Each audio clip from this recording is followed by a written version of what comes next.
Surpris par la nuit.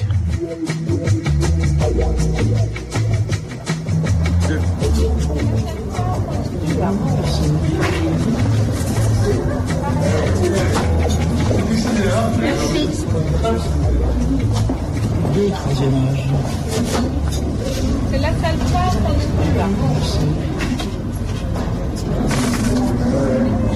Merci. troisième âge, s'il vous plaît. Cinéphilie, journaux intimes. Une émission d'Emmanuel Loyer et Antoine Debac. Bonjour, le Balzac est heureux de vous recevoir, de vous souhaiter la bienvenue. Bien, nous sommes ravis que vous veniez partager 1h45 d'émotion avec nous, parce que vous ne le savez peut-être point, mais vous allez avoir de l'émotion comme rarement vous en avez au cinéma. La cinéphilie, c'est l'amour frénétique du cinéma, tel qu'il va se cristalliser dans les salles obscures de la France occupée et se déployer, après la Libération, dans la découverte émerveillée des films de l'âge d'or hollywoodien. Cette période héroïque de la cinéphilie française combine un élan populaire symbolisé par l'éclosion de nombreux ciné-clubs, un peu partout en France et dans tous les milieux. À Paris, dans les salles du quartier latin et celles des Champs-Élysées, se forme progressivement une mini-société clandestine avec ses temples, ses chapelles, ses gourous. Tout un univers intellectuel éclos. Et dans les discussions, les revues, les déambulations, les jeunes cinéphiles s'efforcent d'être follement ambitieux et follement sincères, comme l'avait prescrit l'un d'entre eux, François Truffaut. Cinéphilie, journaux intimes, parce que depuis 1945, plusieurs générations ont grandi avec le cinéma, y ont fait leur éducation sentimentale, érotique et politique. Et aussi plusieurs générations de films ont accompagné cette pratique intensive, fétichiste, à la fois passive et violente, molle et rigoureuse du cinéma. Dans le tête-à-tête permanent avec les ombres des salles, les adolescents de l'underground cinéphile trouvent la promesse d'un monde qu'ils sauront faire vivre dans l'anticonformisme et le désir. La Libération, c'est donc cette période pendant laquelle il n'y a pas de cinéma. François Truffaut. Il y a du musical dans les cinémas. Deuxième période, certains cinémas rouvrent, mais ne passent que des actualités. Alors, Déportation, un film assez impressionnant, je crois commenté par Pierre Blanchard, un film sur la libération de Paris, et les trois premiers, Pourquoi nous combattons, supervisés par Capra, c'est-à-dire, je sais plus, Bataille de France, Bataille d'Angleterre, Bataille de Russie, des films d'information, mais bien faits, enfin impressionnants. Et puis, les films américains arrivent, alors dans des ordres complets, mais je ne m'en suis pas rendu compte tout de suite, c'était le désordre. C'est-à-dire que il y avait, dans les films américains qui arrivaient là, il y avait forcément des films d'avant-guerre, il y avait des films de 36, 37, 38, des vieilles comédies de Cukor, des films, puis des films qui avaient été faits pendant la guerre, et puis des films nouveaux. Et on absorbait tout. Tribune de Paris. Les hommes, les événements, les idées à l'ordre du jour. Art populaire par excellence, le cinéma peut-il devenir plus qu'il n'est, un moyen de diffusion de la culture? Le cinéma est-il déjà utilisé comme tel? Quel rôle peuvent jouer à cet égard les ciné-clubs? Doit-on doubler les ciné-clubs actuels de ciné-clubs particulièrement destinés à des publics populaires? Telles sont les questions que nous allons poser ce soir à quelques techniciens et critiques cinématographiques. Nous avons en ce moment dans notre studio André Bazin, directeur du ciné-club de travail et culture. Pierre Gérin, directeur de l'Institut des hautes études cinématographiques. Pierre Cast, de la Cinémathèque française. Roger Lénart, critique metteur en scène. Georges Sadoul et Claude Soueff, secrétaire de la Fédération des ciné-clubs. Enfin, Jean-Paul Vidal, directeur de la revue L'Écran français. Paul Guimard va mener le débat. Nous passons la parole à André Bazin. Ce que je me demande, c'est si le fait que le cinéma touche 5 à 6 millions de personnes en France implique du même coup que ce soit un fait culturel. Faudrait-il encore que ces 5 à 6 millions de consommateurs trouvent dans leur pâture cinématographique un aliment valable et où ou que du moins ils sachent le digérer, qu'ils sachent voir les films. Est-ce le cas? Et est-ce que nous n'avons pas là, alors, en France, un très gros travail de culture cinématographique à faire? C'est ce qu'on peut se demander. Et c'est la question que nous vous posons d'ailleurs, Pierre Cast. Mais ça tient à ce que le cinéma est, d'une manière générale, considéré dans les cercles enseignants comme un vice ou comme une espèce d'activité semblable à celle du bourgeois qui le dimanche soir s'en va au lupanar. Claude Sweff. C'est justement pour remédier à cet état de choses que la Fédération française des ciné-clubs a créé un très grand nombre, en France, un très grand nombre de ciné-clubs. Aujourd'hui, grâce à notre fédération, grâce aux ciné-clubs, qui s'appuient en particulier sur la cinémathèque, le public peut prendre connaissance d'un certain nombre de films qui, jusqu'à maintenant, lui étaient interdits. Depuis la Libération, ce mouvement s'est considérablement élargi. En particulier, nous avons pu voir l'éclosion de ciné-clubs ouvriers. C'est ainsi que s'est créé Ciné-Liberté, que vient de se créer il y a quelque temps un ciné-club des usines Renault. Et enfin, dans les villes de province, il est indéniable que les ciné-clubs touchent toute la population, aussi bien les intellectuels que les ouvriers. André Bazin. Ce serait peut-être un danger que les ciné-clubs essaient très loyalement et fructueusement souvent d'éviter, n'est-ce pas? C'est de faire des forts anthèmes du cinéma, c'est d'intéresser le public seulement à la forme, à la technique ou à l'histoire. Et il ne faut pas perdre de vue que, cependant, la culture cinématographique doit être une culture réellement humaine, que le cinéma est le plus propre à donner, car il est au carrefour, en quelque sorte, de tous les arts modernes, et est en même temps le plus chargé, peut-être, de cet inconscient social qui a fait les arts jeunes et pleins, et en particulier les formes épiques.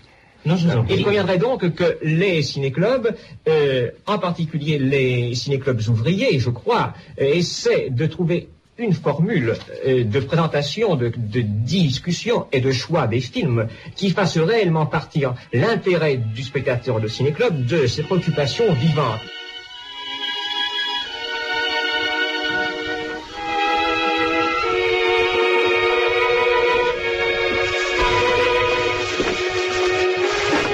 On est bien ici. Hein? Vous vous rappelez ce que vous m'avez dit? Quoi donc? À Pâques, on ira chercher des lilas. Des lilas?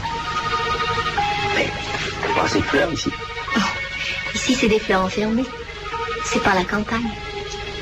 La campagne, c'est quand il fait beau.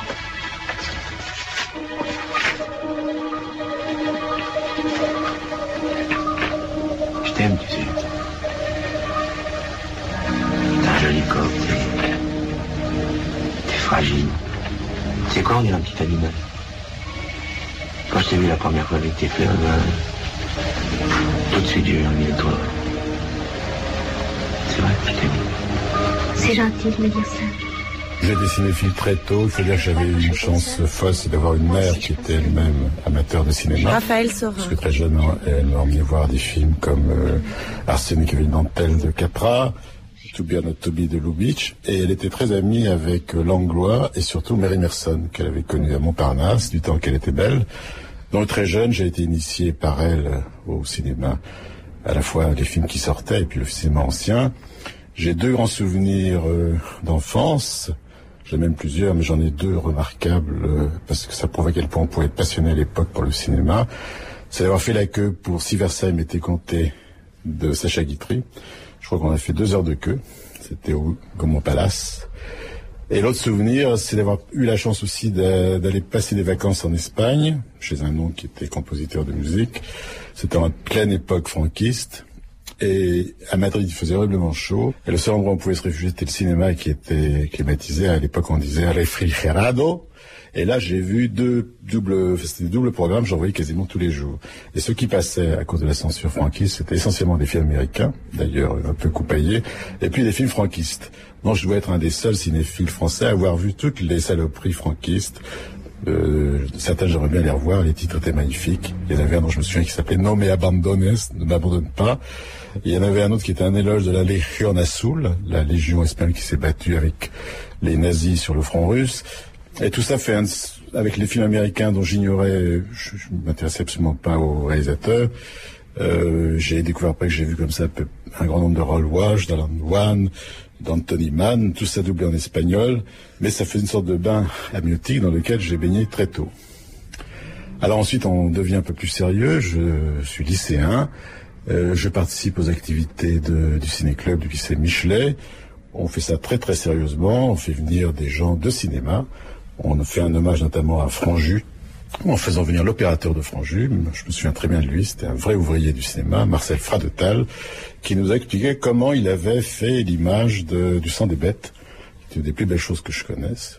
Après ces années, ou pendant ces années lycéennes, je suis un cinéphile de base, c'est-à-dire que j'accumule des connaissances, je lis les livres de Sadoul, Bardèche, Brasilac, je lis le livre de Rieux Pérouse, La grande aventure de western, je continue à m'instruire, j'ai sous la main en permanence le dictionnaire des films de Georges Sadoul, j'annote d'un trait de crayon tous les films que j'ai vus à l'époque, c'est très marrant, je l'ai feuilleté l'autre jour, de voir ceux que j'avais pu voir en faisant des efforts surhumains, parce que c'était pas évident de voir les films. Et là où les choses s'aggravent, c'est que je change de lycée, je me retrouve au lycée Louis-le-Grand, et ensuite en classe préparatoire dans Malsup. Et là, pendant 3 ans, je vois énormément de films. Grâce à Mary Merson, j'ai une sorte de carte qui me permet d'aller gratuitement à la cinémathèque, donc je me fais 3 films par jour, et là, je fais ma vraie formation de petit cinéphile. Fin de la première époque. D'après les images que je voyais dans les revues, je voulais savoir comment on en arrivait à ces images-là, s'il y avait avant, s'il y avait après. Ou en voyant par exemple, derrière les cinémas, dans les couloirs, il y avait les affiches du film qui allait passer la semaine prochaine et les photos. Donc, il y avait tout un futur qu'on essayait d'entrevoir comme ça. Luc Moulet. Bon, j'ai commencé un peu par les classiques, Eisenstein. Il y avait à l'époque une initiation au cinéma qui se faisait en 5 séances à la Mutualité, sous la direction d'une femme qui s'appelait Akakia Viala. Le cinéma en 5 séances avec Boudu. Il y avait Le Pèlerin, Un nous la liberté. Qu'est-ce qu'il y avait encore? Potemkin. Fréquemment, quand un réalisateur adaptait un roman, je me mettais à lire le roman. Mais par exemple, Faulkner, je crois que j'ai commencé à le lire parce que je savais qu'il était le scénariste de Howard Hawks. Donc c'était une bonne référence. Et c'est ainsi que j'ai pu lire, j'ai terminé à lire tout Faulkner. Il y a un dénommé Jung que je connaissais pas. Et puis j'ai fait un entretien avec King Vidor qui m'a dit que j'avais des principes d'analyse assez jungiennes. Alors je me suis dit, mais qui c'est ce mec-là? Et j'ai lu Jung.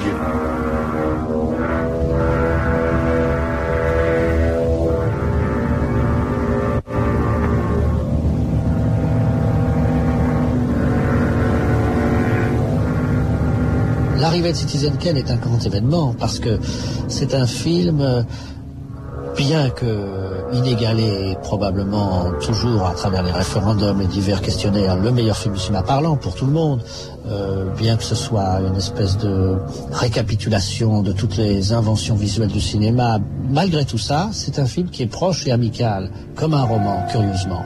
Parce qu'un jeune homme de 25 ans, il parle à la première personne, donne l'impression de parler à la première personne. Il y a ça. Il y a donc ce Citizen Kane qui peut faire penser à des gens, tiens, moi aussi j'aimerais faire des films. Je crois que c'est ça c'est ce qui s'est produit pour Astruc, c'est ce qui s'est produit sûrement pour Lénard, pour d'autres gens. Il y a Les Dames Bois de Boulogne. Ça c'est un petit peu antérieur, parce que Les Dames Bois de Boulogne c'est l'époque de la Libération, Les Dames Bois de Boulogne qui sortent au milieu de l'indifférence et même de l'hostilité générale, avec des gens qui suivent, qui s'en vont, une critique abominable et tout, et qui fascinent quelques-uns par le dialogue de Cocteau, par le fait, à mon avis, qu'on n'a pas assez signalé, que c'est un des rares films passionnés, vraiment, de cette époque-là, c'est-à-dire un des rares films qui montre des rapports amoureux au niveau de la passion, et le style, enfin quelque chose un film mystérieux qui n'est pas rattachable à toute la production française de l'année ni même des années avant, et qui là aussi donne l'impression d'une proximité de pensée, d'une proximité.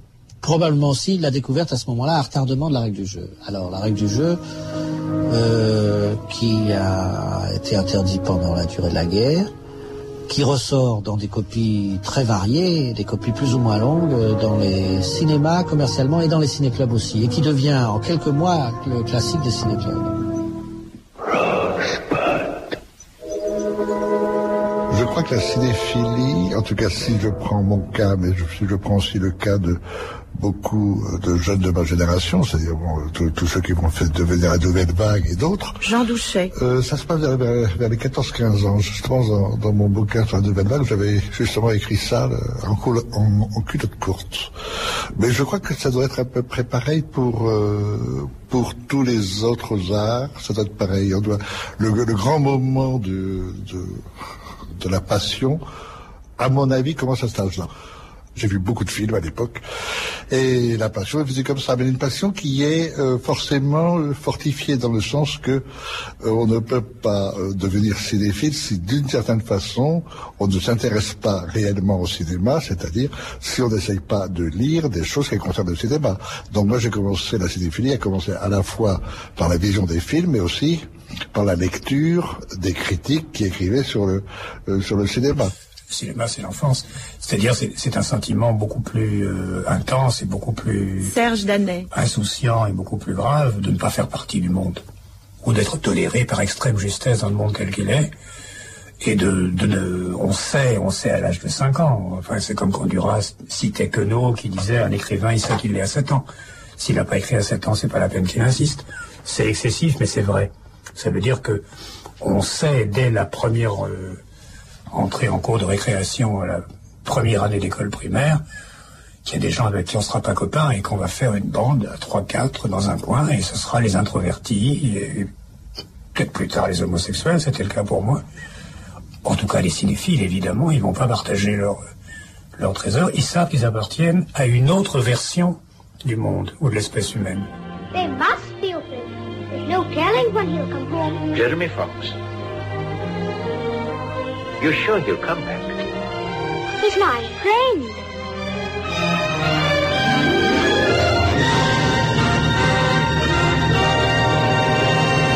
Je n'ai pas eu d'initiation cinéphilique. J'ai été brutalement, disons en gros, entre Roger Moore et Mylène de Mongeau, dans L'Enlèvement des Sabines, au cinéma Le Vox, à Clichy-la-Garenne. Dominique Paini. Je ne sais pas d'ailleurs par quoi j'étais le plus excité, par Mylène de Mongeau, son décolleté, ou au moment où la sexualité est incertaine, ou les jupettes de Roger Moore.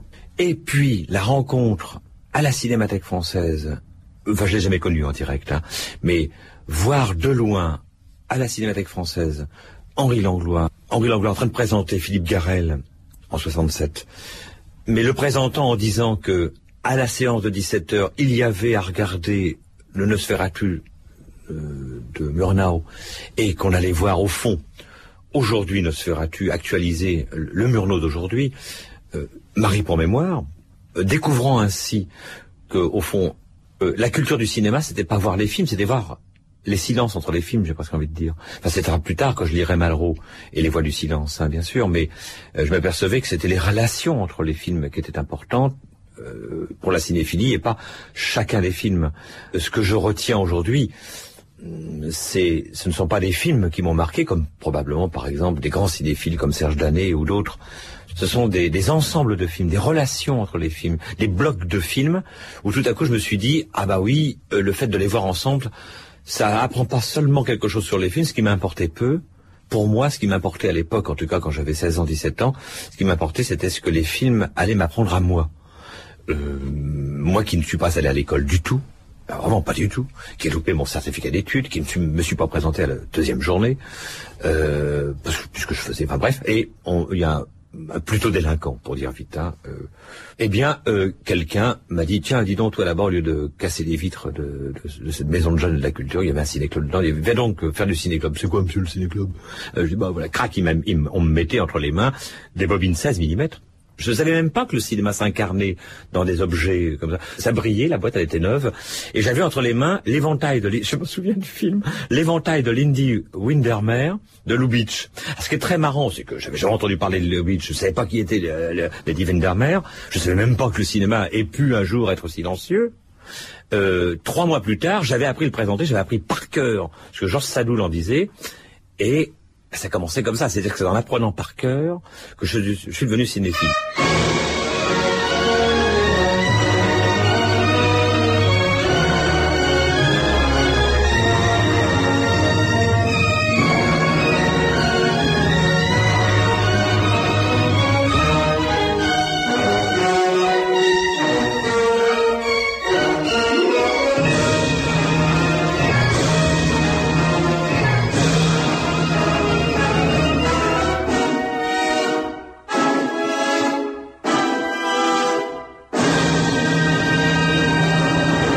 La cinéphilie proprement dit, c'est vraiment la prise de conscience du cinéma, de sa dimension historique, etc.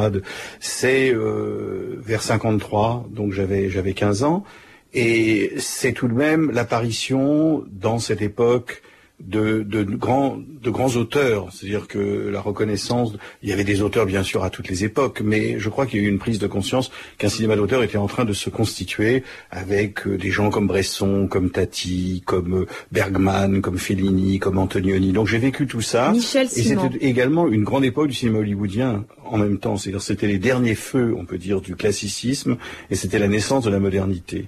Et on peut dire que c'est une époque qui va de 53 à 64, ça a continué après, mais là c'est une période particulièrement faste, et donc moi j'ai vécu ça jusqu'à ce que j'entre à Positif, où là j'ai fait activement de la cinéphilie critique, où je suis entré en 63 à Positif, mais dans ces 10 années qui étaient des années de formation, où j'ai formé mon goût, j'ai formé ma façon de regarder les choses, je l'ai fait à travers une extraordinaire efflorescence de toute forme de manifestation. Bon, il n'était pas question d'aller à Cannes, évidemment, mais c'était les ciné-clubs, par exemple, qui étaient terriblement actifs autour de 56, 57, 58. Je les ai retrouvés à l'université. Il y avait le ciné-club de la Sorbonne, avec des gens qui venaient présenter leurs films, des metteurs en scène.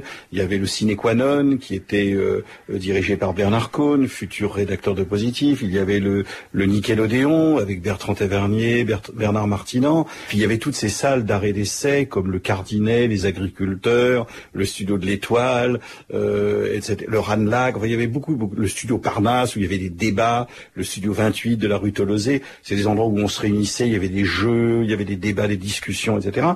Et puis il y avait les revues, évidemment, les deux grandes revues qui sont les deux seules qui sont restées, c'est-à-dire les Cahiers du cinéma et Positif, à laquelle j'ai fini par collaborer, ça s'est passé très tôt, et puis que je lisais évidemment toutes les deux assidûment, avec des préférences qui se sont manifestées par mon engagement à Positif, mais je lisais aussi beaucoup les Cahiers à l'époque, c'est une grande revue, et puis il y avait aussi Présence du cinéma, le Mac-Mahon, qui était une autre tendance de la cinéphilie. Je vous cite un exemple pour voir l'espoir de Malraux, fallait traverser tout Paris, parce qu'on savait que ça passait dans un cinéma qui s'appelait le Cardinet, qui était une sorte de garage minable. Quand on voulait revoir un Fritz Lang, il fallait aussi traverser tout Paris, se retrouver dans un cinéma du 20e. Quand on voulait voir un film fantastique, il fallait aller au Brady, qui était un cinéma qui puait, qui a déjà été racheté par Mocky. C'était un des grands plaisirs de la cinéphilie, c'est qu'on traversait Paris.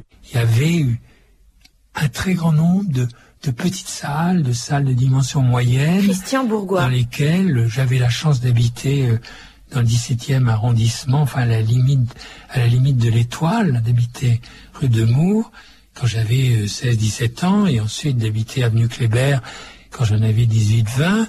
Et il y avait ces changements de programme tous les mercredis avec une offre extraordinaire dans des cinémas qui ont disparu, qui s'appelait Les Reflets, qui était une des premières, ou la première, je crois, salle de cinéma d'arrêt d'essai à Paris, le Ciné Acterne. Bon, le Mac-Mahon est resté comme espèce de panthéon de cette cinéphilie-là.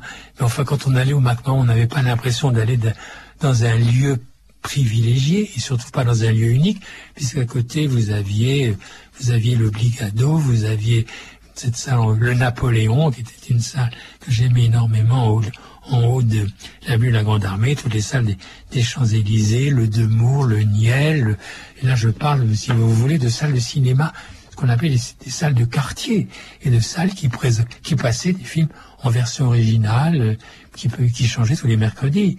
Et peut-être une de mes plus grandes émotions, c'est quand pendant l'été 55, j'ai vu au Napoléon Kiss Me Deadly en 4e vitesse, d'un certain Aldrich, dont on ne savait rien, parce que c'était le premier film qui était présenté à Paris, et où, dans cette salle populaire, je voyais un premier film extraordinaire. Mais nous, par exemple, quand on a découvert Kubrick, alors le Kubrick qu'on a découvert, c'était le Kubrick du Baiser du tueur, de Killer's Kiss, et surtout de ce film qui se passe sur un champ de course qui s'appelle Killing, que j'ai dû voir, je sais pas, à l'époque 6 ou 7 fois, parce que là aussi on allait revoir les films qu'on aimait. Je suis même allé voir un film, je me souviens, au studio Obligado, qui s'appelait World for Ransom, qui est son premier film, et qui n'était vraiment pas exceptionnel, en plus en version française. Mais après, je me souviens, on était là, on faisait la queue pour voir Attaque, ou pour voir les films qui sont pas des grands Aldrich et qu'il a pu faire immédiatement après Kiss Me Deadly.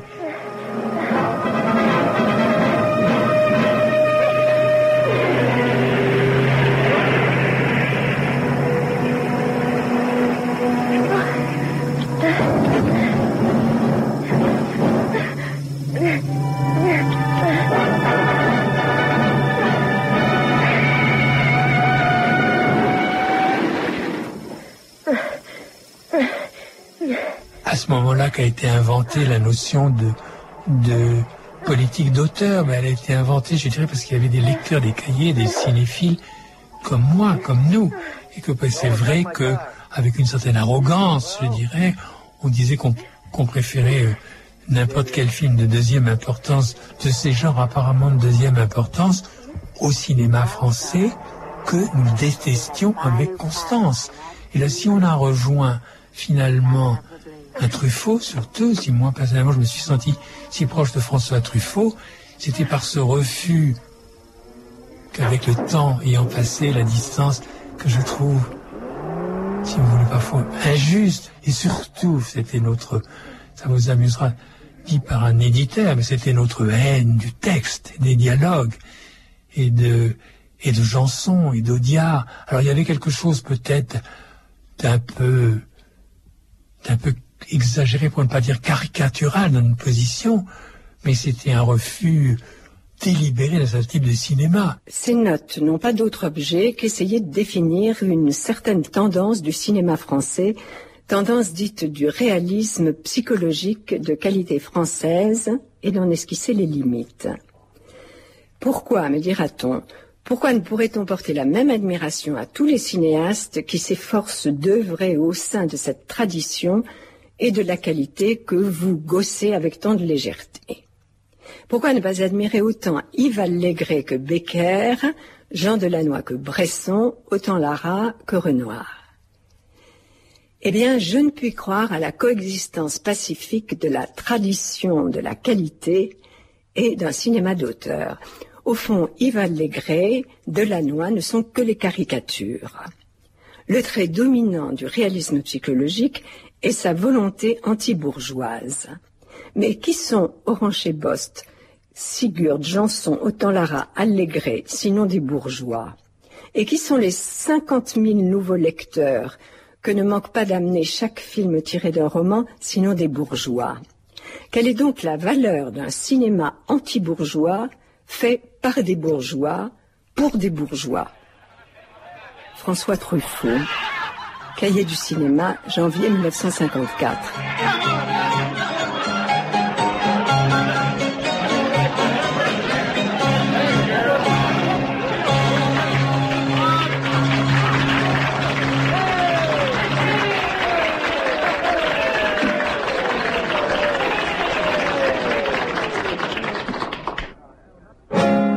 One silver dollar, bright silver dollar, changing hands. changing hands, endlessly rolling, wasted and stolen, changing hands, changing hands. Spent for a baby's trinket, won by a gambler's lust. À l'époque, c'est dans les années 50 et début des années 60, le studio Parnasse a été un tout petit peu une sorte de cinémathèque pour beaucoup d'étudiants et de cinéphiles. Moi, je suis tombé un petit peu par hasard Jean-Louis Passec. au studio Parnasse. Je débarquais à Paris à l'époque et tout d'un coup, j'ai vu un film que j'avais envie de voir et je me rappellerai toujours, c'était un mardi. Je ne savais absolument pas que les mardis allaient devenir pour moi un jour sacré pendant 10 ans. C'était le jour, en effet, où il y avait un double programme suivi d'un jeu de questions qui vous permettait de gagner gratuitement la place de la semaine suivante. Et ensuite un débat qui durait extraordinairement longtemps. J'allais quelquefois jusqu'à 4 heures du matin, 5 heures du matin. C'était absolument fou. Et la première fois où je suis allé là, il y avait une question, je me rappellerai toujours, personne ne répondait et j'étais avec ma mère et j'ai dit eh bien voilà la réponse. Et elle me dit mais parle, j'ai pas osé parler et en effet c'était la bonne réponse. Alors j'étais pris piqué au vif et du coup je suis revenu le mardi suivant et je n'ai pas raté une seule séance pendant pratiquement 9 ou 10 ans avec une seule interruption qui était la guerre d'Algérie. Et je peux dire vraiment que ma vocation est née du studio Parnasse. Nous ne savions pas ce que nous allions voir. Nous avions fait confiance absolument à la programmation. Le programmateur s'appelait Jean-Louis Chéret. C'était un homme qu'on a un peu trop tendance à oublier maintenant. Tout le monde parle d'Henri Langlois et avec juste raison. Tout le monde parle de la Cinémathèque française. On parle ensuite du MacMahon et de cette équipe qu'on a appelée les MacMahoniens avec un carré d'as américain. Mais le studio Parnasse a été, je dois dire que moi qui ai fait des études qu'on dirait poussées avec pas mal de guillemets, j'ai beaucoup moins appris à la Sorbonne que je n'ai appris au studio Parnasse. Ce sont mes universités, le studio Parnasse.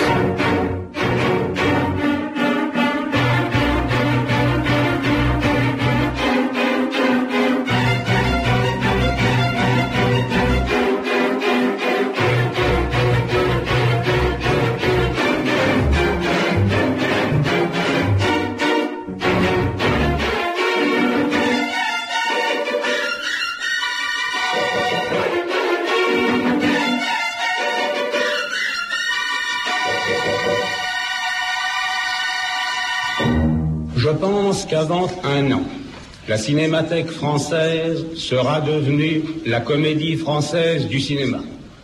Qu'à cette cinémathèque clandestine et presque misérable se substituera la plus sérieuse, la plus étendue et peut-être la plus luxueuse cinémathèque du monde.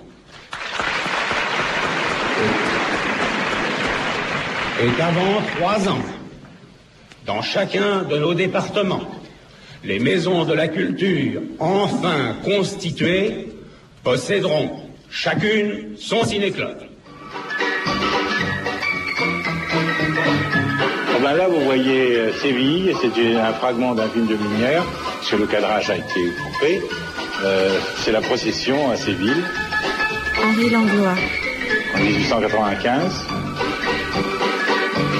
Mais c'est pas ça qui compte. Ce qui compte, voyez-vous, c'est des êtres qui sont comme nous, qui sont là, qui marchent, et nous marchons aussi.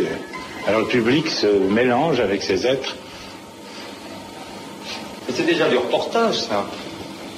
Vous appelez ça du reportage, c'est plus intelligent que du reportage. Parce que le reportage, en général, ce n'est pas très intelligent. Ça consiste à aller filmer un homme d'État ou un truc, ou un cheval, ou je sais pas quoi. Tandis que là, c'est des scènes vivantes. C'est la vie. La vie, c'est pas du reportage. La captation de la vie, c'est pas du reportage. Tel qu'en longtemps. Malheureusement pour moi, j'étais allé avenue de Messine, et là, j'ai attrapé le virus de la cinéphilie. Jean Tullard. Et c'est un virus épouvantable. Qui véritablement, le microbe, c'était Langlois qui le créait. Car quelqu'un qui voulait aller au cinéma normalement trouvait des films À l'époque, il y avait beaucoup de salles de cinéma et des films pour tous les goûts. En revanche, les films anciens étaient rares. Il y a une attente extraordinaire de films rares que lui seul peut passer. Et à l'époque, les programmes de la Cinémathèque, c'était ces feuilles, vous voyez, j'en ai choisi de toutes les couleurs, renéotypées abominablement. Ça, je dois vous dire que cette feuille, c'était attendu le cœur battant.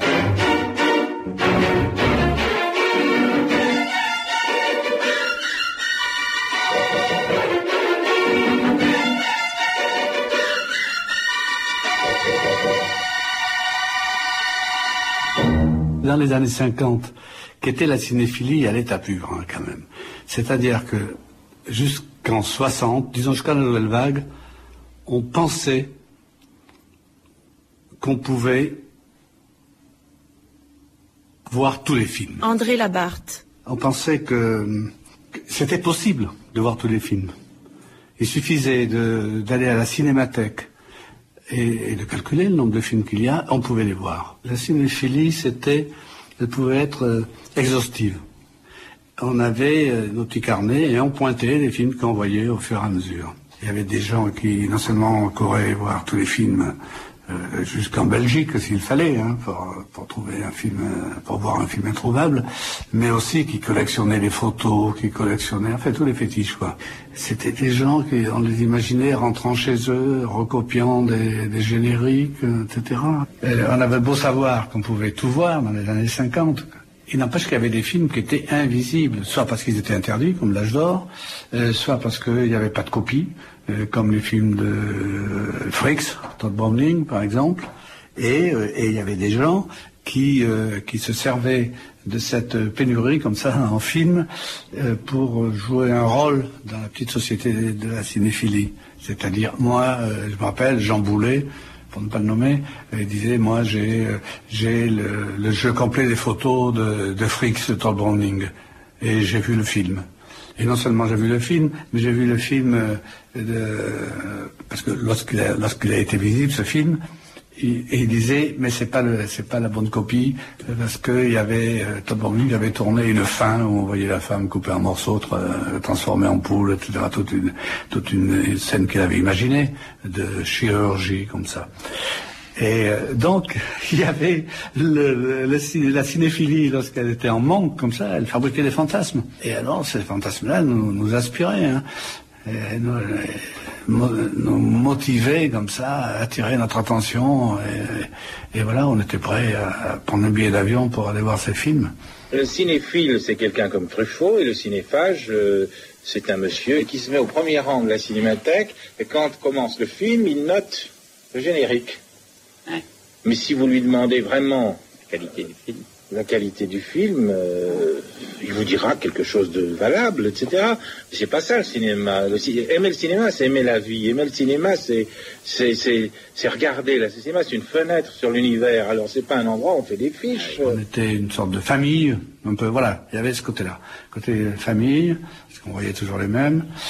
Mais en même temps, lorsqu'on voyait le film, le monde n'existait plus. Le film se substituait vraiment à l'univers environnant. Nous faisions un tir groupé.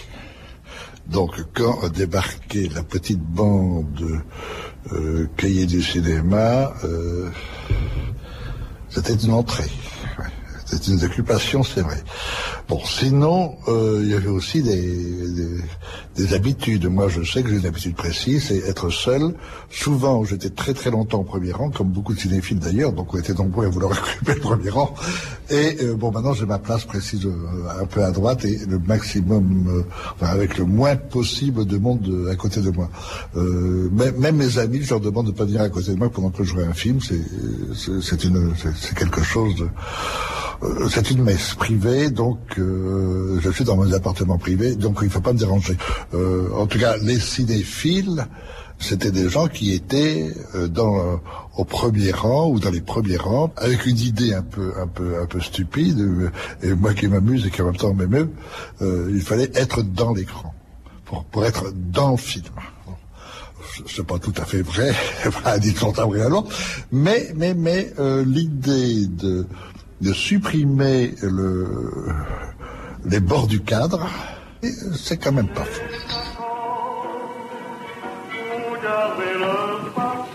Celui-ci, c'était mon fauteuil favori. Je l'avais appelé Castor.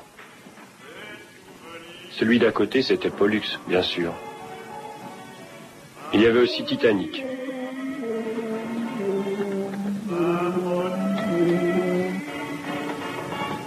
Et puis, il y avait Élastique. Et les fauteuils Cupidon. Pour la retour, un petit geste, s'il vous plaît.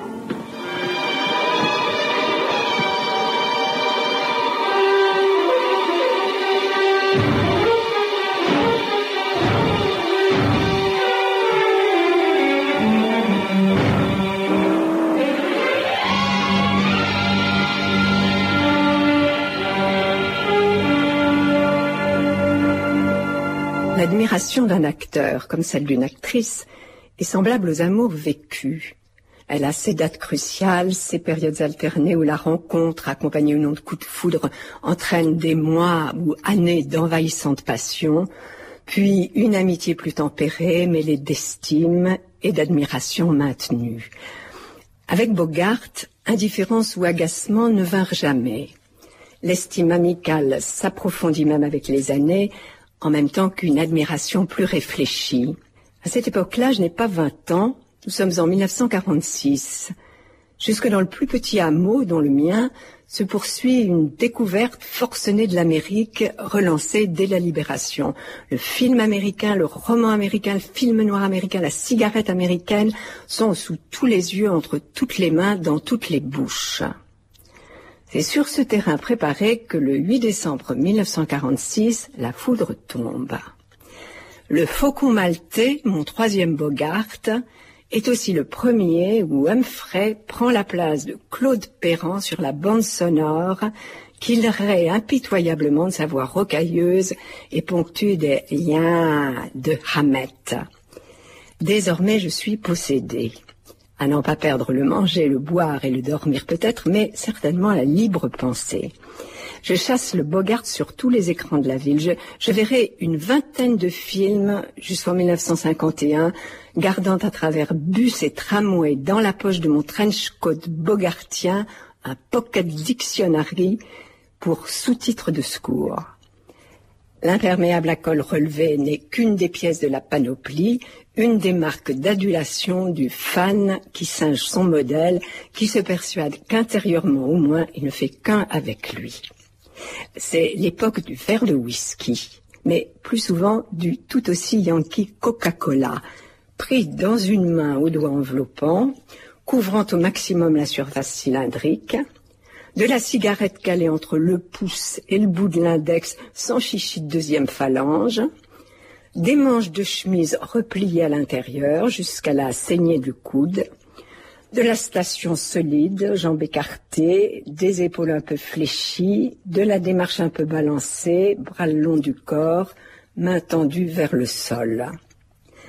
Entre amis, on discute de Bogart. Le Bogart est un sujet de conversation aussi couru que le cinéma en général, le jazz ou les bouquins.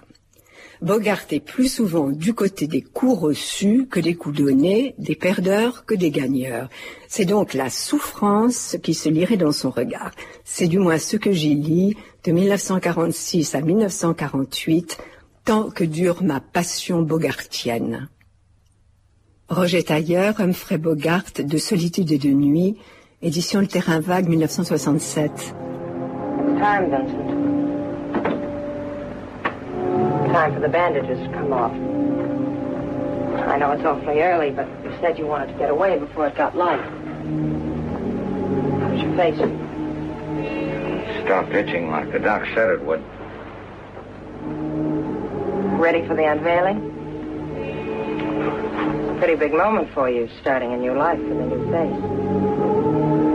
You know, the doc said he could make me look like a bulldog if he watched the job. I'm sure he didn't.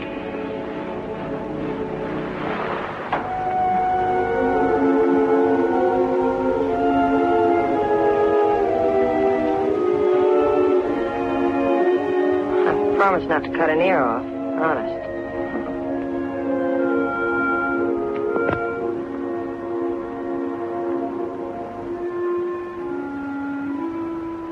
Il y a peut-être que disons, le nouveau roman en littérature et la peinture abstraite n'étaient pas des courants qui exaltaient justement cet imaginaire et qui exaltaient cette liberté. L'humour en était absent totalement aussi, je veux dire. Donc, et l'humour, c'est aussi la jeunesse, c'est-à-dire c'est la désinvolture, c'est la moquerie, c'est la liberté.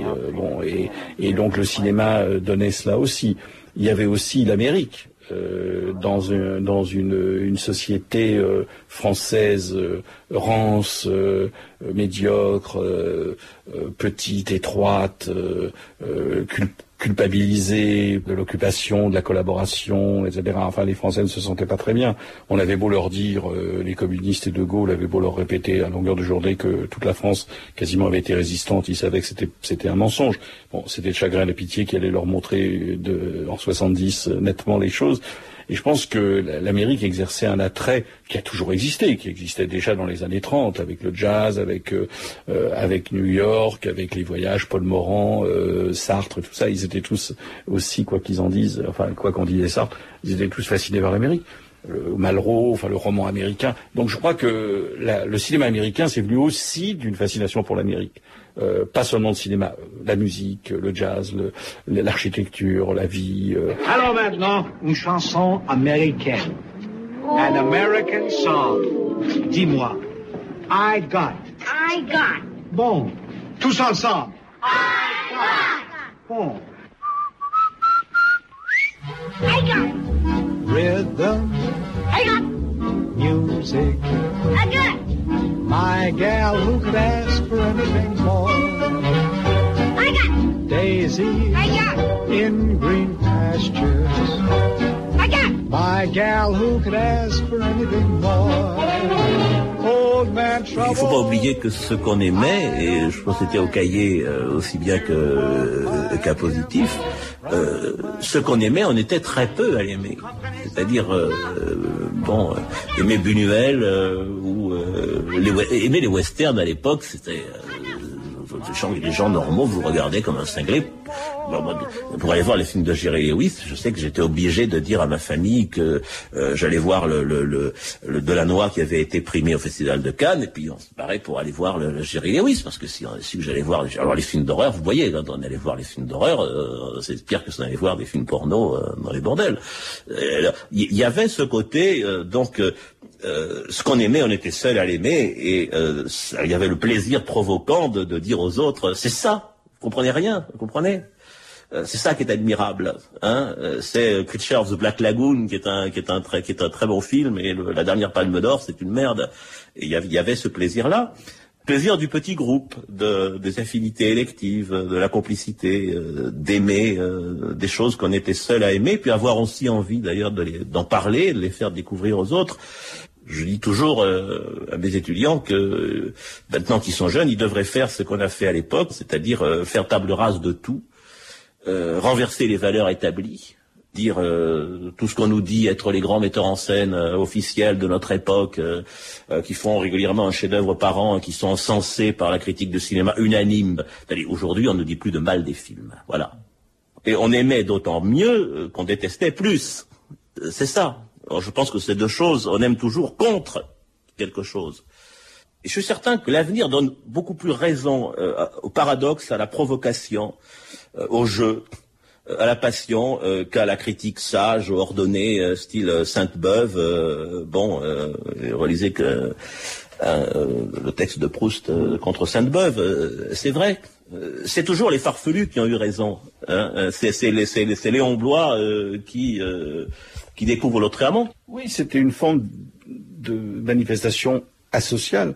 J'ai lu récemment un discours de Sartre qu'il a fait quand il était professeur pour une distribution de prix au Havre. C'était, je crois, juste avant la guerre. Sartre disait à ses élèves, il leur a parlé que de cinéma pour les distributions de prix, et il leur a dit d'aller au cinéma Alors c'est curieux parce que Sartre par ailleurs ne s'intéressait pas trop, enfin il s'y intéressait mais il n'écrivait pas sur le cinéma. Mais en tout cas il disait profitez-en parce que pour l'instant le cinéma n'est pas un sujet d'examen, c'est pas un sujet obligatoire, etc. Et j'espère qu'il ne le deviendra jamais parce que justement il faisait partie des interdits.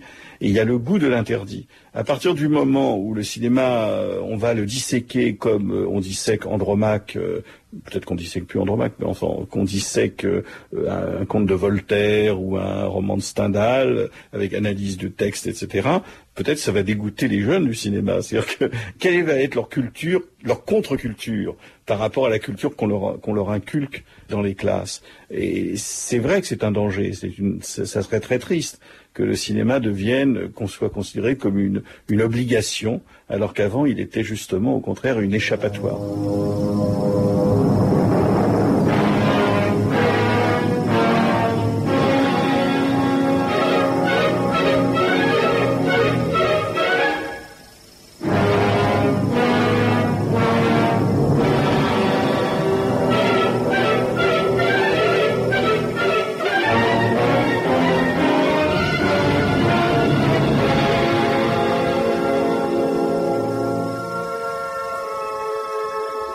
Le cinéma a toujours été lié pour moi avec la clandestinité, un peu comme la lecture d'ailleurs. C'était un plaisir interdit, voilà. Et je me souviens très bien de quelques films que j'ai vus, L'empreinte du Dieu, un film avec Stroheim aussi. Et c'était des films qui m'ont laissé quelques images qui faisaient que je comprenais pourquoi c'était un plaisir clandestin. Mais tout était fait pour ça, tout le dispositif lumière, c'est-à-dire une salle obscure dans laquelle on entre, etc., et favorise cette idée-là, cette idée d'un lieu clos, protégé, où on n'est pas vu, on voit sans être vu. On rentrait dans une salle obscure, on était un voyeur, on n'était pas un spectateur. Le spectateur, c'est venu beaucoup plus tard. C'était assez exaltant d'aimer ce que personne n'aimait, même si dès qu'un film était maudit, je n'aimais pas automatiquement pour ça. Hein. Mais c'était un peu l'aventure surréaliste avec les listes des bons et les listes des mauvais. Liste évidemment très iconoclaste. C'était le même principe de couper le monde artistique en deux. J'ai toujours pensé que c'est la cinéphilie qui a progressivement, comme dans un système d'ardoise, a remplacé, a compensé le fait qu'on n'apprenait plus par cœur, progressivement, dans l'enseignement moderne. Au sein de la contre-université, au sein de la contre-culture, au sein de ce lieu qui s'opposait au fond à l'université, on a commencé à y apprendre par cœur les films, au moment où on commençait à ne plus apprendre par cœur dans l'enseignement officiel. Well, now what's it to be, Lord? Another widow? How many's it been? 6? 12? I just remember. You say the word, Lord. I'm on my way. Être cinéphile, c'était ingurgiter, parallèlement à celui du lycée, un autre programme scolaire calqué sur le premier avec les cahiers jaunes comme fil rouge et quelques passeurs qui, avec la discrétion des conspirateurs, nous signifiaient qu'il y avait bien là un monde à découvrir et peut-être rien moins que le monde à habiter. Il nous fallait faire parler les films comme s'ils étaient des êtres avec lesquels on puisse avoir des rapports de filiation. J'ai dû procéder à un montage finalement délirant. Être un cinéphile, un cinéfils, un enfant du cinéma, né mythologiquement dans tel ou tel film, puisque c'est dans ce monde-là, dans ces nimbes du cinéma que, ni mort ni vif, le corps de mon père errait sans doute comme un fantôme à qui nul n'avait donné sépulture. Devenir cinéphile, c'était s'identifier au fait qu'il y ait quelqu'un derrière la caméra. Que ce quelqu'un soit un homme, un auteur et, en dernière analyse, un père. Il suffisait de voir les Cary Grant et les James Stewart, les Robert Ryan et les Henry Fonda des années 50 avec leurs tempes grisonnantes pour savoir que le charme était là, que la séduction, l'envie de se faire kidnapper était là. Je peux le dire, mes parents de cinéma ne sont pas français. Le père est américain et je suis avec lui comme le petit John Mokoun dans ce mythe cinéphilique incarné qu'est Moonfleet. L'exercice a été profitable, monsieur. Serge Lanet, Persévérance, édition Paul, 1994.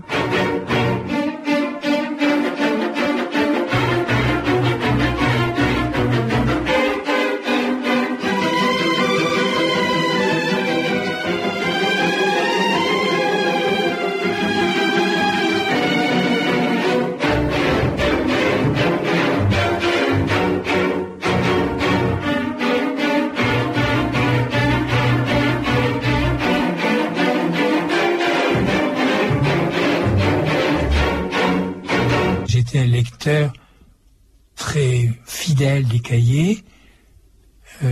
Christian Bourgois. Mais je lisais Positif. Mais j'étais plus proche des cahiers que de Positif, mais je me sentais pas impliqué dans leur guerre, que je trouvais un peu picrocolline. Et le temps ayant passé, je crois que j'avais raison. Enfin, c'est vrai qu'on s'inventait un peu des fureurs.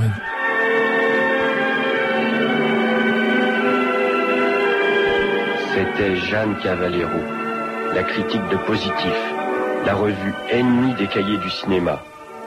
Positif détestait Kotafavi. Que faisait-elle ici?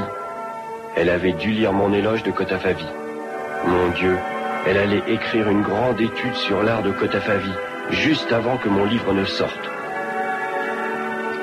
Positif, c'était une revue de gauche, mais qui était pratiquement en désaccord esthétique avec la gauche dominante, qui était la gauche communiste à l'époque. Michel Simon. La gauche communiste, elle était uniquement sur le contenu, elle était sur le film militant, elle considérait que Hollywood c'était pestiféré, que c'était vraiment l'opium du peuple, enfin c'était représenté par Georges Sadoul, par les lettres françaises, etc. Donc il y avait des articles sanglants contre pratiquement 90% de la production hollywoodienne. Et Positif, c'était ça, en pleine guerre d'Algérie, les gens étaient militants à Positif, même certains ont porté des valises, d'autres ont signé le manifeste des 121, parfois les mêmes, sur la laïcité, sur la présence de l'Église dans la société française, il y avait sur la censure.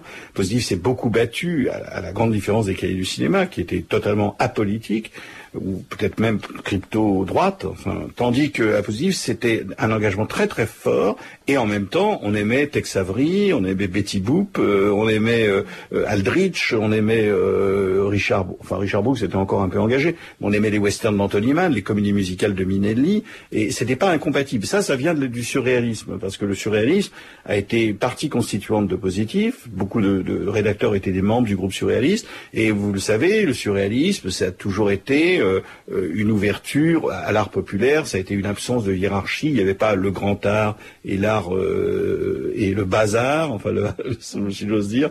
Donc cet héritage s'est reflété dans les goûts de la revue, qui a toujours aimé à la fois Antonioni ou Bergman, et en même temps aimait Tex Avery ou Taschlin ou les westerns. Il y avait les mêmes combats par rapport à la droite bourgeoise très conservatrice, qui comprenait pas qu'on puisse aimer Tous en scène ou Chantons sous la pluie, et puis ou en tout cas qu'on les mette au rang de grandes œuvres d'art, et puis l'autre part à la gauche où il y avait le stalinisme, si bien que ou le stalinisme, ou le néo, ou la pensée, disons, puritaine de gauche. Les cahiers, j'y suis entré beaucoup plus tard, à 18 ans. Luc Moulet. Et effectivement, ça sentait toujours un peu le curé au cahier, hein, bien que je défende Buñuel. Mais il y avait aussi un certain snobisme qui était de flirter avec le catholicisme. Mais c'était amusant d'en rajouter, de faire un article sur la signification cinématographique de telle encyclique, de tel pape. Et là, tu peux voir la gueule des gens alentours et même des revues chrétiennes, parce que le pape était mal vu à l'époque. J'étais un peu orienté, si vous voulez dire, comme pas mal vers une certaine forme de droite, un peu par snobisme, et puis aussi parce que la gauche était assez médiocre sur le plan expression et artistique. Puisque beaucoup d'artistes de gauche se contentaient d'avoir raison, ils avaient raison, mais ils ne travaillaient pas. Une fois qu'ils avaient raison, ils faisaient le film et ils faisaient n'importe quoi. Il y avait le mauvais exemple de Sartre qui menait un peu la pensée de l'époque, et dont les romans étaient nuls, et puis les pièces de théâtre assez putes. Donc pour moi en tout cas, c'était le mauvais exemple. Et beaucoup de cinéastes de gauche, en fait, étaient des cinéastes médiocres qu'on a vite oubliés. À cause de ça, c'était l'époque où, pour Positif, les grands cinéastes, pour des raisons politiques, étaient Dmitrik, Benedek, Zinman, Kramer et quelques autres qui sont totalement oubliés aujourd'hui, et Biberman aussi. On a beaucoup cité à gauche et à droite, et le plus souvent assez sottement, une phrase de Moulet, « La morale est affaire de travelling », ou la version de Godard, « Les travelling sont affaire de morale ». On a voulu voir le comble du formalisme, mais voyez cependant, dans Capot, le plan où Rivas se suicide en se jetant sur les barbelés électrifiés du camp de concentration. L'homme qui décide à ce moment de faire un travelling avant pour recadrer le cadavre en contre-plongée, en prenant soin d'inscrire exactement la main levée dans un angle de son cadrage final, cet homme n'a droit qu'au plus profond mépris. Jacques Rivette, de l'abjection, sur Capot de Gillo Pontecorvo, Cahiers du cinéma, juin 1961. Je crois que c'est à cause de la cinéphilie que j'ai pas fait de la politique, parce que j'avais le sentiment d'en faire déjà avant. J'ai eu le sentiment de continuer d'en faire en étant cinéphile, mais une cinéphilie très liée à l'action. Dominique Paigny. C'est le cinéma qui très tôt m'a désespéré de toute possibilité de changer la société. Parce que le cinéma a tout dit sur cette question, très tôt, qu'on pouvait rien changer. En revanche, le cinéma m'a vraiment enseigné qu'on pouvait rendre les gens meilleurs, quand même. Moi, je pense que j'ai été meilleur avec le cinéma. Je pense que j'ai été plus généreux avec le cinéma. Enfin, je pense pas que je suis généreux, on l'est jamais assez, mais je pense que je l'étais plus que si j'avais pas rencontré le cinéma. J'ai accueilli bien volontiers la critique, la rencontre, l'échange, la vie ensemble. J'ai accepté un nous fondamental, un nous constitutif, je dirais, parce que j'ai rencontré le cinéma, parce que j'ai toujours pensé, très tôt j'ai pensé que pour profiter de la solitude, qui est la seule condition pour bien penser, c'était collectivement qu'il fallait que ça se vive. Parce que je crois que le cinéma donne cette expérience unique que donne aucun autre art. Au cinéma, on est seul collectivement.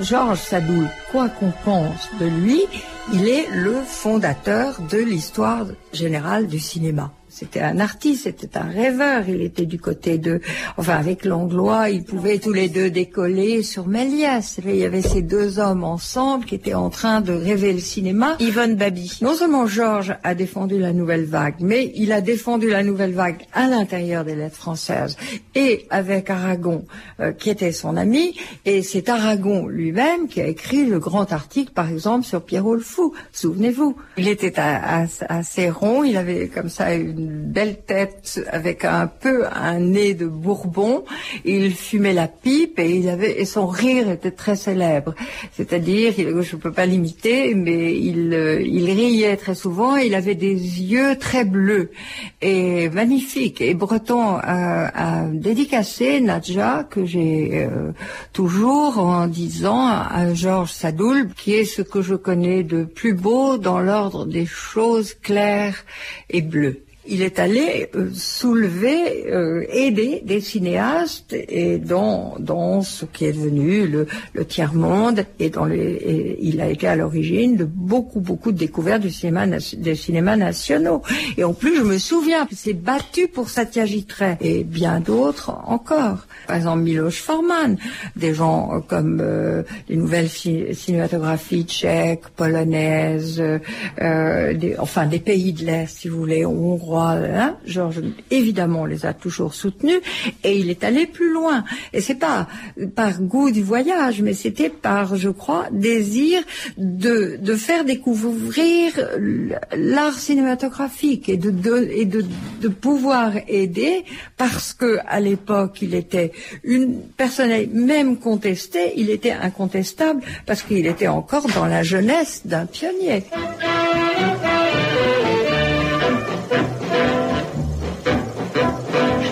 Panek ve silnici a potkali je myslivci. Ten jeden dál se s nimi do řeči. Říkám, panenky, kam jdete a která moje budete? Na tomu odpoví ta největší. Ahoj, Pavlo. Ahoj. Šla by si se mnou tančit? Váma netančím, pane Mára. Co tu děláš? No, čekám na limo. A kdo ti ho přinesl? Já už musím jít. Ahoj. Loin que le cinéma s'épuise et nous du même coup, il explose. Et cette multiplication rend d'autant plus malaisée notre tâche. Il nous faut non seulement choisir, mais ne pas rester en rade, suivre dans tous ces prolongements, souvent mystérieux, tout parfois notre mystère, souvent inexplicable et confus, ce développement prodigieux du cinéma. Oui, l'âge d'or du cinéma, celui que certains regrettent, était celui des certitudes et des clartés. Il est révolu. Le nouveau cinéma refuse toutes ces facilités. A-t-il tort, a-t-il raison, qu'importe, c'est notre cinéma. Et parler aujourd'hui de Godard, comme Godard parlait hier de Douglas Sirk, non seulement c'est impossible, mais ce serait mal faire et tricher. Et de ce nouveau cinéma, nous devons être les nouveaux critiques et les nouveaux cinéphiles. En un mot, ces nouveaux spectateurs. Jean-Louis Comolli, Nouveau cinéma, nouveaux spectateurs, Cahiers du cinéma, mars 1967. Il y a une sorte de condensation historique au milieu des années 60 qui ne se reproduira plus jamais. Jean Narboni. Qui se reflétait dans les films en salle, dans la cinémathèque, dans les revues. On avait à la fois des cinéastes qui étaient presque des primitifs qui continuaient à tourner, c'est-à-dire qu'on pouvait avoir Seven Women programmé en salle, et puis une rétrospective Ford à la cinémathèque où des films Ford montrés. Donc les derniers feux de Dreyer, de Gans, de Dreyer, enfin, et d'ailleurs un succès notoire, Gertrude, Seven Women, etc., Frontières chinoises. Et puis le même mois, on avait le 4e ou 5e film de quelqu'un de la Nouvelle Vague. Hein, ça pouvait être, je ne sais pas, La femme mariée. Et puis le premier film de Skolimowski, enfin, à un an près. Le premier film de Carmelo Bene. Et puis le 10e film d'Antonioni. Donc on avait une coupe dans le temps qui était extraordinaire. Il suffit de voir le Conseil des 10 des cahiers là, pour voir qu'on a des strates historiques qui sont absolument hétérogènes et qui coexistaient dans le temps. Je suis entré par la modernité. Je ne suis pas rentré par la cinéphilie, une cinéphilie américaine, hollywoodienne. Je suis rentré par le cinéma moderne, enfin ce qu'on appelle communément le cinéma moderne, c'est-à-dire qui n'est pas sûr d'ailleurs aujourd'hui. Je suis sûr que ce n'est pas le cinéma moderne que la Nouvelle Vague. La Nouvelle Vague étant une réaction romantique à ce que fut les deux acmés du cinéma moderne, c'est-à-dire son inauguration Rossellini et son acmé vraiment Antonioni. Et donc je suis tombé dans le pot godardien et je m'en suis jamais remis. Et j'ai tout vu. Après je n'ai vu. Vous savez, le fameux historien Marc Bloch qui dit que pour faire de l'histoire, il faut dérouler la bobine à l'envers. moi j'ai déroulé en effet la bobine à l'envers pour faire de l'histoire du cinéma. J'ai regardé Le Vent de Sjöström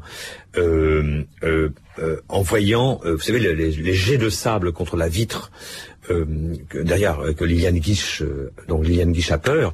Moi j'ai vu exactement Ingrid Bergman dans Stromboli recevoir les grands jets d'eau, cette déchirure du visage et de l'image lors de la pêche au thon. Et bien pour moi c'est en découvrant Ingrid Bergman, icône moderne, que j'ai regardé Liliane Guiche recevoir les jets de sable et pas le contraire. J'avais 20 ans, je suis parti avec quelqu'un qui à l'époque était très très très proche, qui s'appelle Louis Korecki. On est parti vraiment comme des néophytes et comme des gamins dépenaillés, sans un sou. Serge Danel. Charter, qui à l'époque mettait 20 heures, vous avez connu ça, traverser l'Atlantique, que personne ne voulait assurer. Et on s'est retrouvés à Hollywood, chez quelqu'un qui était le correspondant de l'époque des cahiers à Hollywood, qui s'appelait Axel Madsen, qui nous a hébergés gentiment. Il n'était pas très riche non plus. Et puis, ça je trouve ça émouvant quand j'y repense, nous, on avait une liste de gens qu'il fallait voir, avec l'idée que certains n'avaient jamais été vus, donc il n'y avait jamais eu d'entretien avec eux, et que c'était un bon moyen de marchander ça pour rentrer au cahier, pour les publier dans les cahiers. C'était quand même l'idée.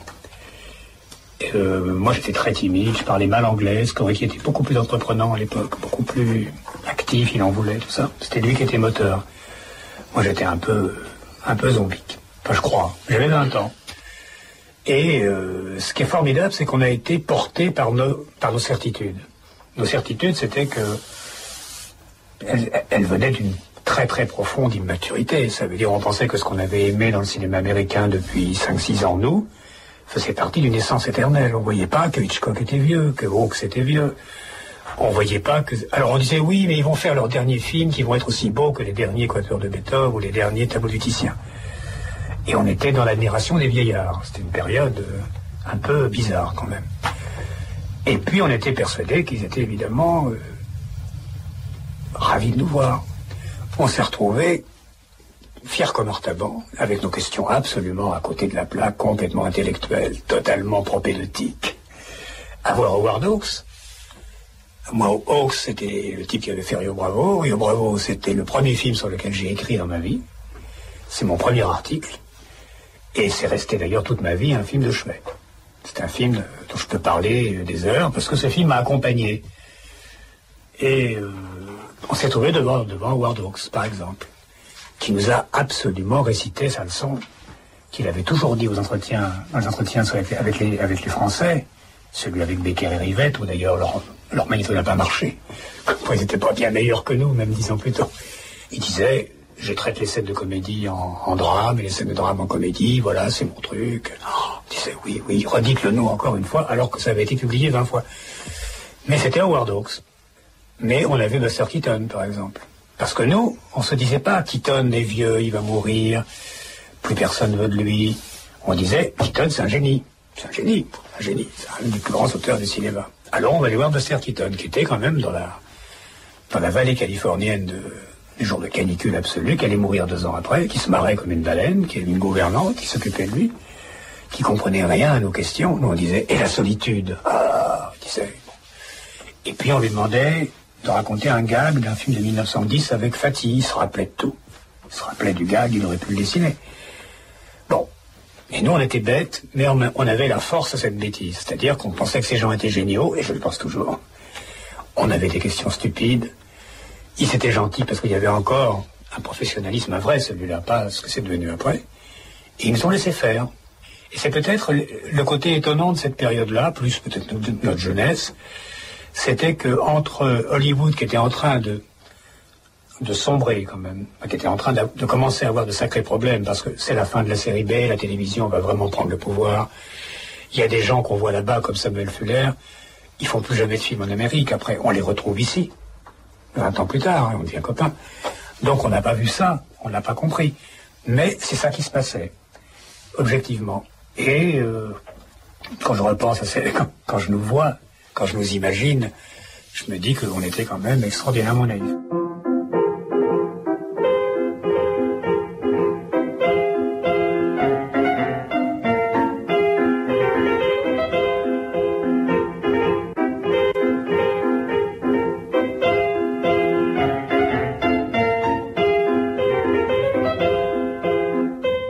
Jean-Luc Godard, lettre au ministre de la Culture.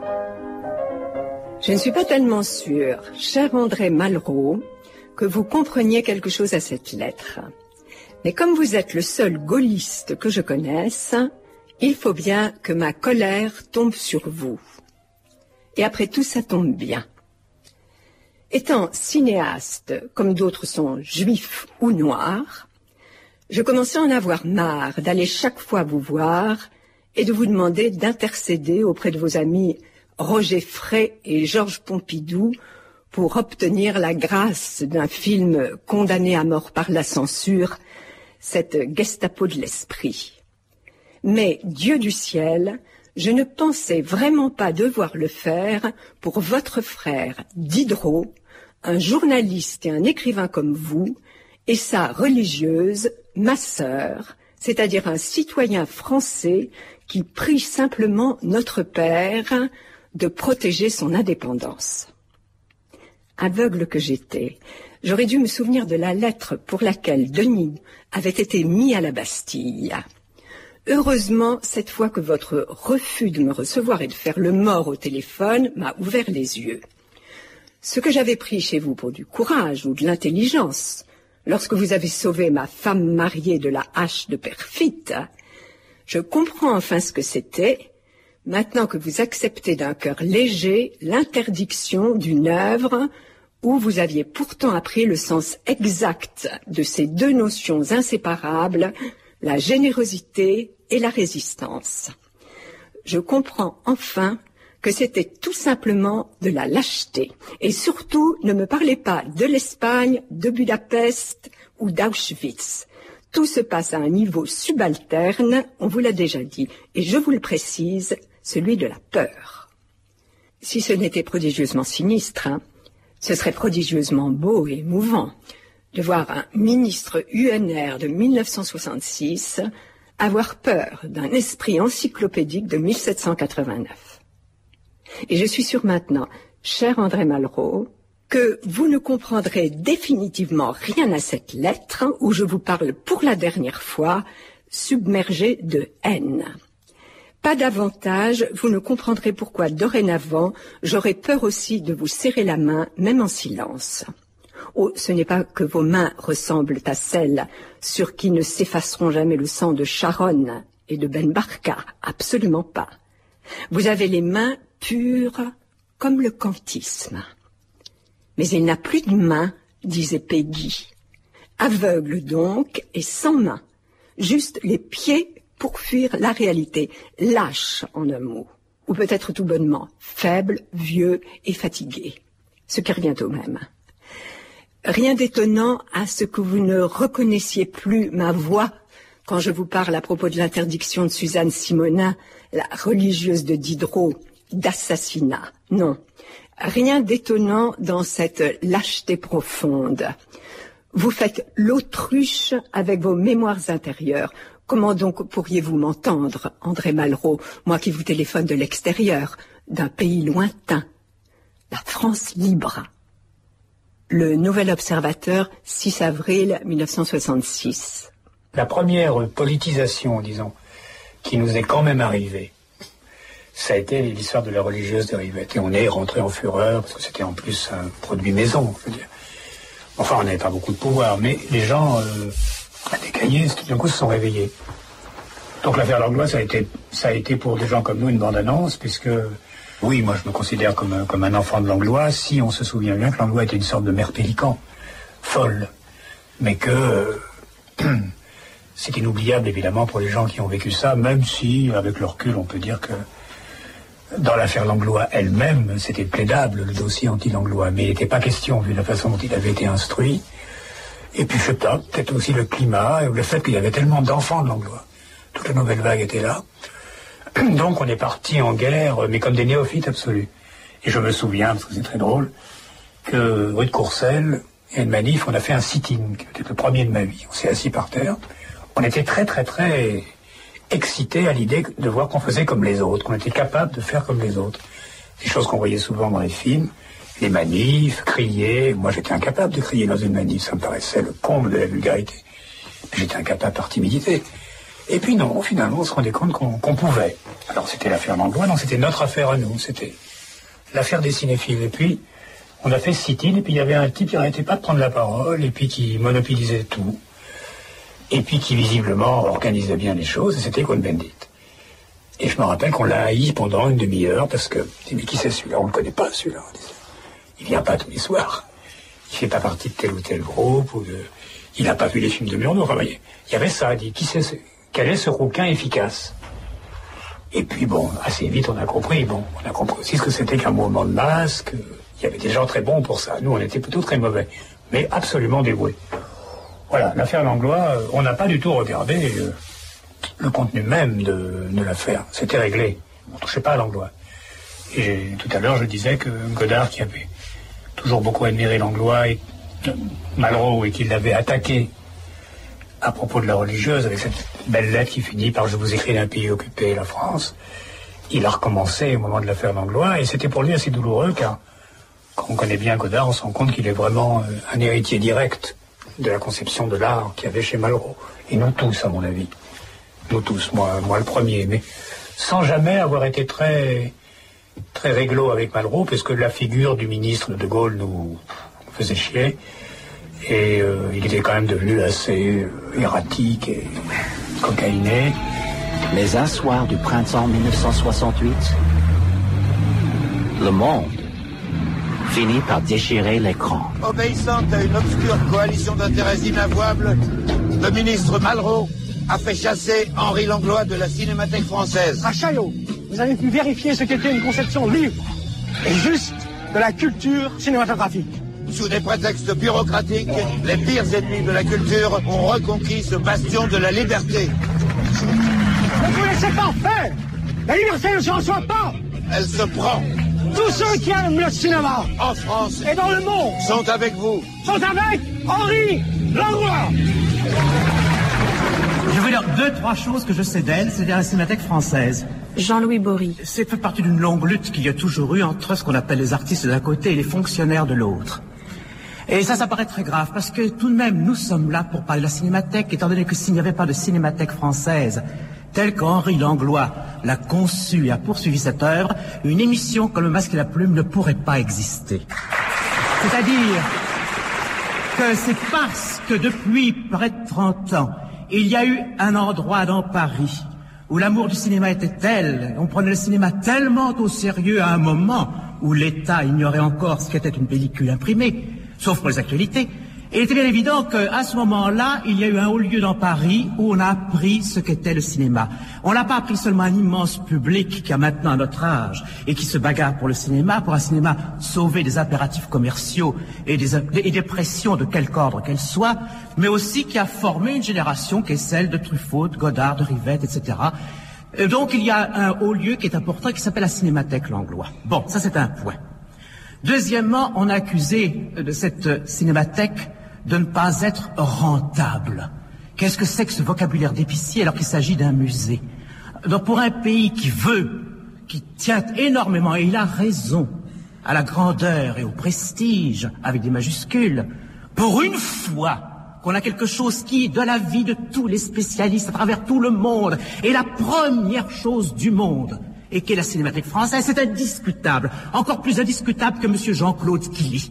Par conséquent, il est bien évident qu'à ce moment-là, bon, quelles que soient ses imperfections de détail, c'est merveilleux, il faut l'entourer d'amour, il faut lui donner tout le fric possible pour que ça continue comme ça.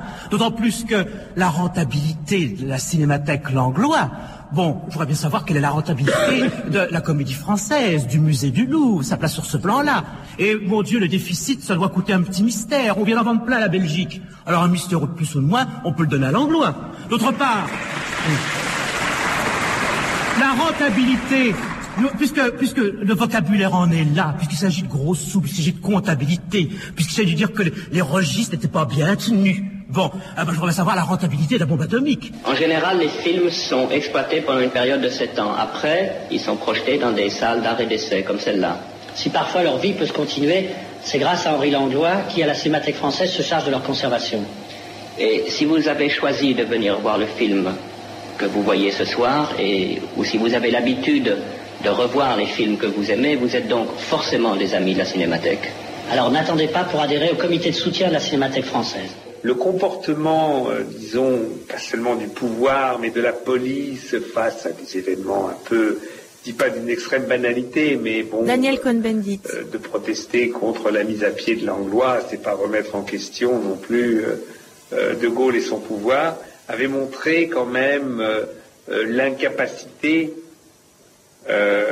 des gens au pouvoir et donc a fortiori de la police à se comporter d'une manière un peu civilisée face, disons, à une certaine, disons, mobilité d'une partie de la société. Et ça avait été prémonitoire pour 68.